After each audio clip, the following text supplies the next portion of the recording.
of applause. Again, that's a great first introduction. A great way to observe our amazing dolphins here at the Vancouver Aquarium. So as you saw, we do have 3 beautiful dolphins. But of course, it's not just amazing dolphins we have here at the Vancouver Aquarium. We've got some pretty amazing trainers as well. And this afternoon we are being joined by Sherry, Christy, and Leonora. So to start us off on all of this, let's meet Alex and Helen. They're in the center of the house. She is just one of our females. She's around 21. Coming up next, this is Hannah. She is our youngest dolphin at about 15 years old. And if you keep your eyes here in front of me, you'll see some spinnaker. He is the only male in our habitat. He's around 22 years old. My God, eh? Now, to start us off on our journey of research, one of the first things we should probably do is determine exactly what species of dolphin this is, as there are around a dozen dolphins and porpoises that can be found right here off the coast of British Columbia. And one of the biggest hints is to actually once again get a closer look at those beautiful torpedo-shaped bodies.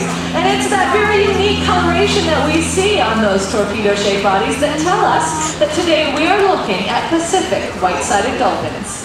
And just as that name suggests, these dolphins can be found all across the North Pacific Ocean, from the north coast of Mexico up to BC and all the way over to Japan. And they are very well known in these areas to be very sociable, and of course they're very acrobatic and perhaps a bit slashy up on the ocean surface. And in order to see beautiful slashy displays like this, researchers had to travel pretty far from shore.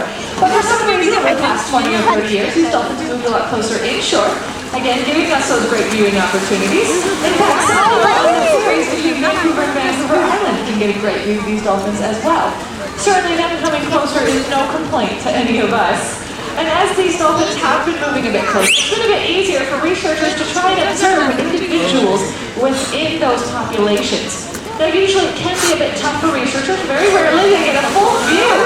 Oh my God. They're showing off those great bodies and that great coloration. But it is a pretty rare way to see them. Usually, when trying to photograph these dolphins, researchers can only photograph the dorsal fin, that big tall fin off their back, because that's the part of their body that sticks out of the water the longest. But it turns out photographing that dorsal is the most important. If you were to compare all 3 dorsals here at the Vancouver Aquarium, you'll notice that they're quite different from one another. If you take a look at the dolphin that's nearest to myself, that's